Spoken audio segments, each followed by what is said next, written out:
It's a pleasure to be able to pose questions to you today, Mr. Giroux.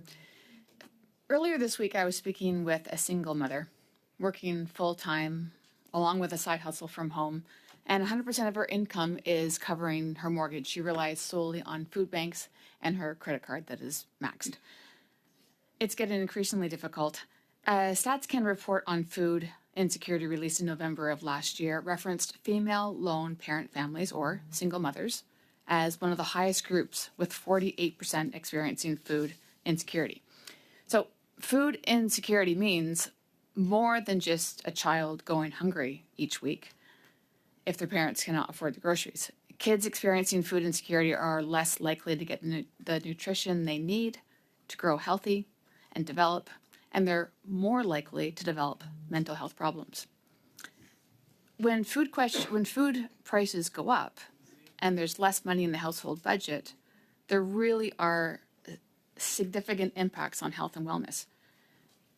My question to you is the intersection of food inflation and the carbon tax impacting the household budget? So a question that is quite valid, but it's something that we have not looked at specifically. So we have done work on the carbon fuel charge, the carbon tax. Sorry if I'm misnaming it. But we have not looked in details at the impact of the fuel charge on food inflation. However, as was referred to a couple of times in this committee, the Bank of Canada has looked at the impact of the fuel charge on general inflation, and so it's 0.15%, if I remember correctly. So and if I may, just sure. To be more specific, are the details based on, are they premised on two people under a roof sharing the load, or on one individual?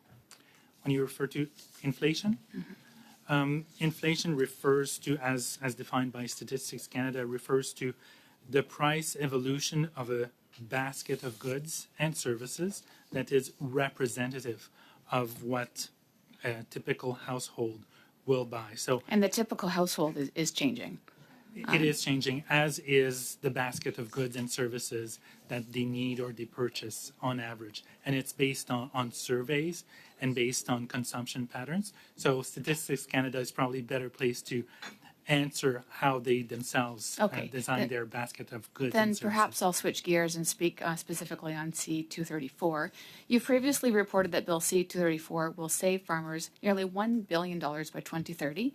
A more recent costing note by your office estimates that the Senate amendments to the bill will cut carbon tax relief to farmers by $910 billion. Is that accurate? It probably is a million. I don't have that note in front of me, but there were several amendments to this bill in the Senate, and it's been referred to a couple of times. So forgive me if I don't know all of the details and I don't remember them off the top of my head, but what I remember is that we were talking about less than $1 billion in its last version, or latest version. And speaking more specifically to how the report indicated that the Canadians will pay $486 million in GST on the carbon tax this year, and over $1 billion per year in GST by 2030. Do farmers receive any rebates on the GST that they pay on the carbon tax? My understanding is that farmers are eligible to get back the GST they pay as input tax credits, and also that our analysis for households includes the carbon tax they pay directly, indirectly, as well as the GST that's applied to the carbon tax, direct and indirect. Okay, thank you. I'll pass it to my colleague. Thank you. Yeah, I rarely correct you, Mr. Giroux, but on this occasion I am going to correct you. The governor of the Bank of Canada at Finance Committee said it's 0.6% of inflation. It's directly responsible for carbon tax. It's the increase that's 0.15. Mm-hmm. So it's 0.6 this year if it were removed, and then ongoing 0.15.